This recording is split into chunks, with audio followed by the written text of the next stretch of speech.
നമ്മുടെ പ്രിയപ്പെട്ട ശ്രീജിത്ത് ബാലകൃഷ്ണൻ ഉണ്ട് പ്രസ് സ്റ്റോപ്പിൽ. വാർത്തകൾ ഏതൊക്കെയാണെന്ന് പ്രേക്ഷകരിലേക്ക് എത്തിക്കാൻ. Sreejith Balakrishnan, good morning. Good morning Sathu. ഈ നിലമ്പൂരിൻ്റെ കാര്യമൊന്നും പറയണ്ട, ഇങ്ങനെ ഓരോ ക്ലൈമാക്സിന് മേൽ ക്ലൈമാക്സ് ആയിട്ട് വന്നുകൊണ്ടേ ഇരിക്കുകയാണ്. അപ്പോൾ വാർത്തകളിലേക്ക് കടന്നാലോ നമുക്ക്? തീർച്ചയായും. അതുകൊണ്ട് തന്നെ ഞാൻ നിലമ്പൂരിലേക്ക് അധികം പോകുന്നില്ല.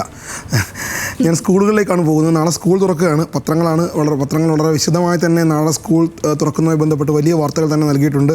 ഏതാണ്ട് എല്ലാ പത്രങ്ങളും സ്കൂൾ വാർത്തകൾ തന്നെയാണ്. അതിലേറ്റവും പ്രധാനപ്പെട്ടതായിട്ട് എനിക്ക് തോന്നുന്നു, സാധാരണ നമ്മൾ എല്ലാ പത്രങ്ങളുടെയും 1-ാം പേജിലാണ് തുടങ്ങാറുള്ളത്. ഇന്നിപ്പോൾ ഞാൻ മാതൃഭൂമി ദിനപത്രത്തിൻ്റെ 4-ാം പേജിലാണ് തുടങ്ങുന്നത്. ആ ദിനപത്രത്തിൻ്റെ 4-ാം പേജിൻ്റെ ഹെഡിങ് തലവാചകം ഇങ്ങനെയാണ്: ക്ലാസ് കട്ട് ചെയ്താൽ എക്സൈസ് പിടിക്കും.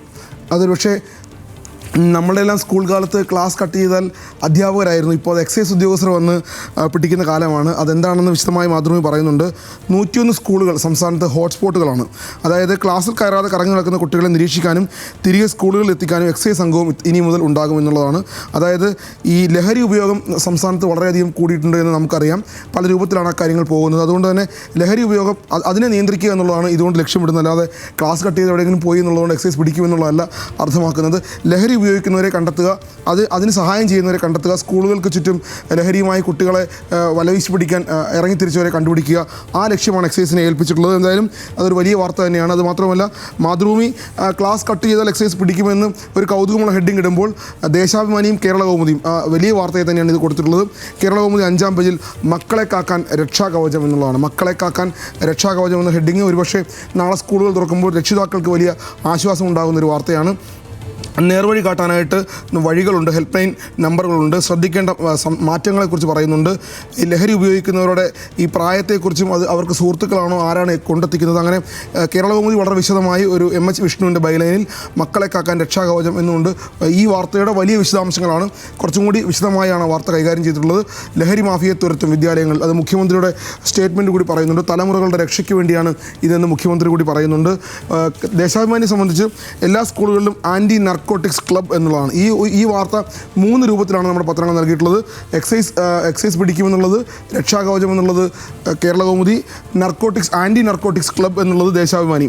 അത് കിരൺ ബാബുവിൻ്റെ ബൈലനിൽ നേർവഴി എന്ന് പറയുന്നൊരു കുട്ടികളുടെ ലഹരി ഉപയോഗത്തിന് എക്സൈസിന് നേർവഴി എന്നൊരു പദ്ധതി നിലവിലുണ്ട്. ആ നേർവഴിയിൽ കാര്യങ്ങൾ അറിയിക്കാമെന്നാണ്. ആ നേർവഴിയുടെ നമ്പറാണ് കേരള കൗമുദി വളരെ വിശദമായി നൽകിയിട്ടുള്ളത്. എന്തായാലും സ്കൂൾ തുറക്കാൻ പോകുന്നു എന്നുള്ളതിനെ സംബന്ധിച്ച് രക്ഷിതാക്കൾക്ക് വലിയ ആശ്വാസം ഉണ്ടാകുന്ന വാർത്ത.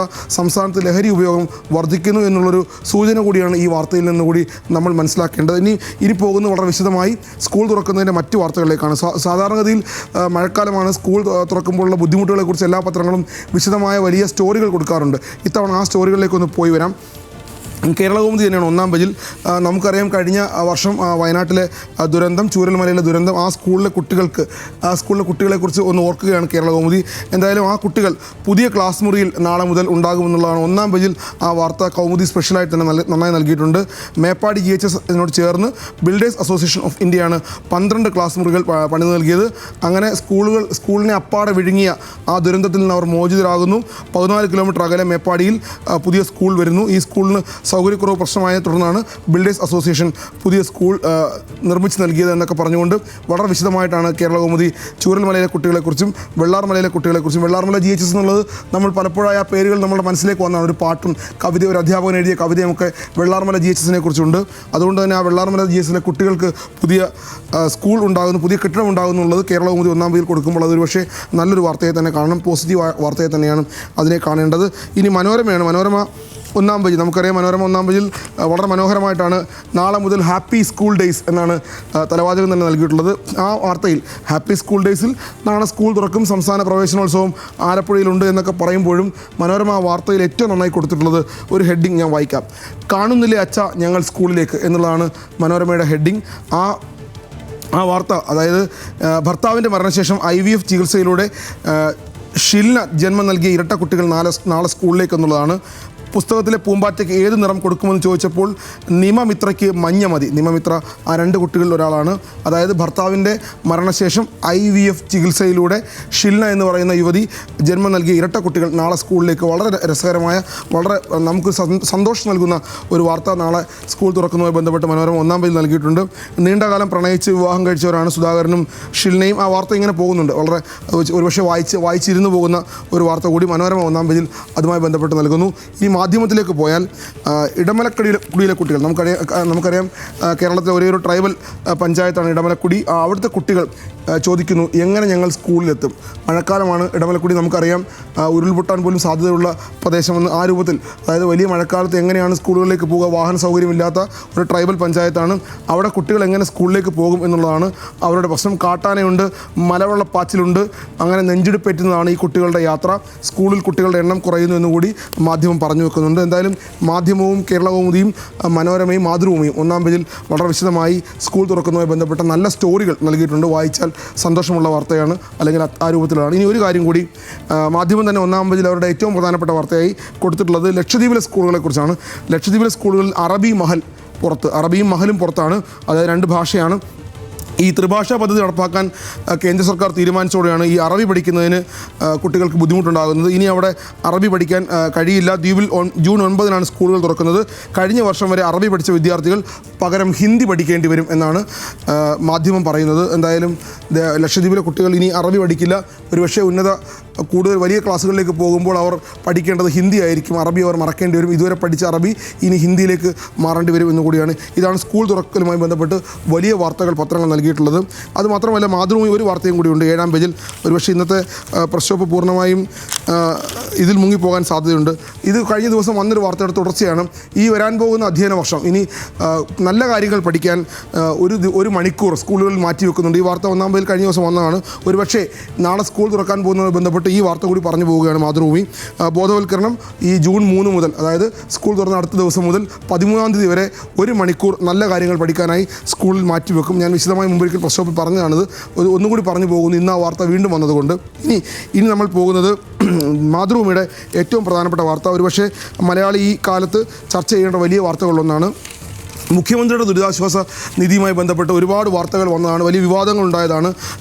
മുഖ്യമന്ത്രിയുടെ ദുരിതാശ്വാസ നിധി പ്രളയകാലത്തും അതിനുശേഷവുമൊക്കെ മുഖ്യമന്ത്രിയുടെ ദുരിതാശ്വാസ നിധിയിലേക്ക് വിദേശത്ത് നിന്ന് പണം വരുന്നത് വേണ്ട എന്ന് കേന്ദ്ര സർക്കാർ പറഞ്ഞത് നമുക്കറിയാം.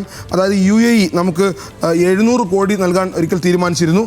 ആ സമയത്ത് അത് വേണ്ട, അങ്ങനെ വിദേശത്ത് നിന്ന് പണം സ്വീകരിക്കേണ്ട ആവശ്യം കേരളത്തിന് വേണ്ട, അല്ലെങ്കിൽ ഒരു സംസ്ഥാനങ്ങളും വാങ്ങേണ്ടതില്ല, വിദേശത്ത് നിന്ന് പണം സ്വീകരിക്കേണ്ട കാര്യമില്ല എന്ന് പറഞ്ഞിരുന്നു കേന്ദ്ര സർക്കാർ. പക്ഷേ ഇപ്പോൾ മഹാരാഷ്ട്രയുടെ മുഖ്യമന്ത്രിക്ക്, മഹാരാഷ്ട്രയുടെ സംസ്ഥാനത്തിന് വിദേശത്ത് നിന്ന് പണം സ്വീകരിക്കാൻ കേന്ദ്ര സർക്കാർ അനുമതി നൽകിയിരിക്കുന്നു എന്നുള്ളതാണ് വാർത്ത.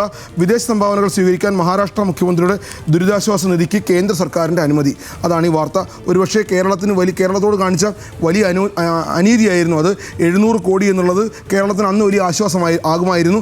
പക്ഷേ അത് വാങ്ങാൻ കഴിഞ്ഞില്ല. UAE ആ സഹായം നൽകാമെന്ന് പറഞ്ഞതാണ്, കേന്ദ്ര സർക്കാർ അനുമതി നൽകിയില്ല. പക്ഷേ മഹാരാഷ്ട്രയ്ക്ക് ഈ അനുമതി നൽകുന്നു. മാതൃഭൂമി 1-ാം പേജിൽ വലിയ വാർത്തയായി നൽകുന്നു. അത് ഇരട്ട നീതി എന്ന ഹെഡിങ്ങാണ് അതിന് നൽകിയിട്ടുള്ളത് എന്നുകൂടി കാണാം. ഇനിയൊന്നുള്ളത് ഈ ഓപ്പറേഷൻ സിന്ദൂർ. നമുക്കറിയാം കഴിഞ്ഞ ദിവസങ്ങളിൽ, അല്ലെങ്കിൽ കഴിഞ്ഞൊരു മാസമായിട്ട് വലിയ രൂപത്തിൽ ചർച്ചയാണ്.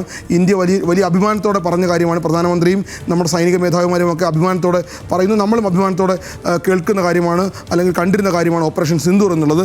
പക്ഷേ ഓപ്പറേഷൻ സിന്ദൂറിനെ സംബന്ധിച്ച് ഇനി വിവാദങ്ങൾ ആരംഭിക്കുകയാണ്. കഴിഞ്ഞ ദിവസം ഇന്ത്യയുടെ സംയുക്ത സേനാ മേധാവി ജനറൽ അനിൽ ചൗഹാൻ സിംഗപ്പൂരിൽ നടന്നൊരു പരിപാടിയിൽ പറഞ്ഞ കാര്യമാണ് ഇപ്പോൾ വിവാദമായിട്ടുള്ളത്.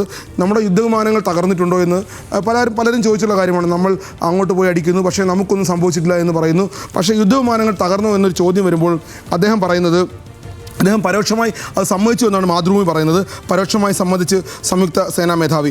എണ്ണത്തിലല്ല കാര്യം, ഇന്ത്യൻ യുദ്ധവിമാനം വീണതിലല്ല, എന്തുകൊണ്ട് വീണു, എന്ത് പിഴവാണ് സംഭവിച്ചത് എന്ന കാര്യമാണ് അദ്ദേഹം പറയുന്നത്. പക്ഷേ ഇത് വിവാദമാകുന്നത് എന്തായാലും പ്രതിപക്ഷം ഇക്കാര്യം ഏറ്റെടുത്ത് കഴിഞ്ഞു. മാതൃഭൂമി അത് 7-ാം പേജിൽ നൽകിയിട്ടുണ്ട്. സംയുക്ത സേനാ മേധാവിയുടെ പ്രസ്താവനയ്ക്കെതിരെ സർക്കാരിനെതിരെ പ്രതിപക്ഷം ആണവായുധ പ്രയോഗ സാഹചര്യമില്ലായിരുന്നു എന്നൊക്കെ പറയുന്നുണ്ട്. പക്ഷേ ഇതെങ്ങനെയാണ് ഈ കാര്യങ്ങൾ വരുന്നത്? ഇന്ത്യയുടെ ഒരു സൈനിക വിമാനവും തകർന്നിട്ടില്ല എന്ന് ഇതുവരെ പറഞ്ഞ സർക്കാർ, അല്ലെങ്കിൽ സൈന്യം, ഇപ്പോൾ പതിയെ വിമാനങ്ങൾ തകർന്നിട്ടുണ്ട്, ഇന്ത്യയുടെ സൈനിക വിമാനങ്ങൾ തകർന്നിട്ടുണ്ട് എന്ന് പരോക്ഷമായി പറയാൻ ശ്രമിക്കുമ്പോൾ അതിലൊരു കുഴപ്പമുണ്ടോ എന്നാണ് പ്രതിപക്ഷം പറയുന്നത്.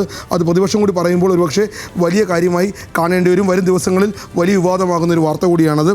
മറ്റൊന്ന്, മാതൃഭൂമി വലിയ രൂപത്തിൽ ആഘോഷിച്ചൊരു വാർത്തയാണ്, അല്ലെങ്കിൽ ആഘോഷിച്ചു എന്നുള്ളതല്ല, അതൊരു മരണ വാർത്തയാണ്.